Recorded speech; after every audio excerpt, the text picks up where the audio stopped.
មុតិតាមកទៀតហើយថ្ងៃនេះអូនចូលមកណុយទី2ហើយអ៊ំពូមីងទេមើលថាអូនបានអីញ៉ាំ Hello everyone យ៉ាងនេះខ្ញុំមកធ្វើបបរឲ្យកូនបើថ្ងៃនេះចេះចំហុយបបរឲ្យបងអូនដល់ផ្ទាល់ដៃចេះធំហើយបងអូនក៏ចេះមើលបបរបងអូនក៏ចេះធ្វើទៅចេះកាន់តែធំក៏ជួយម្លែកការងារម៉ាក់បានច្រើនមែនតើឥឡូវហ្នឹង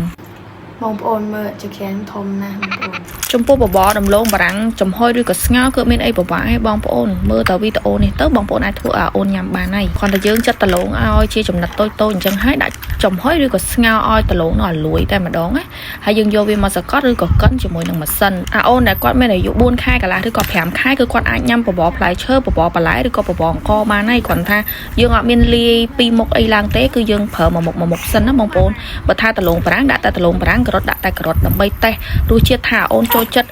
បន្លែផ្លែឈើណាចេះញ៉ាំបន្លែផ្លែឈើណាចូលចិត្តរសជាតិរបៀបម៉េចអញ្ចឹងណាហើយមួយទៀតក៏យើងចង់ដឹងពីការប្រតិកម្មរបស់កូនដែរថាគាត់មានអារក្សឬក៏ប្រតិកម្មជាមួយនឹងបន្លែផ្លែឈើណាឬអត់មើលតែមាត់ក៏ដឹងដែរអ៊ំពូមីងហើយថាចូលចិត្តណាស់និយាយពីថាមាត់កលាវរត់តាសុភីទេឃើញកូនញ៉ាំបានចូលចិត្តគ្រប់សពចឹងម៉ាក់នេះសប្បាយចិត្តណាស់អត់ហត់ទេបងប្អូនព្រោះម៉ាក់មិនបានជាអ្នកធ្វើជេអ្នកធ្វើ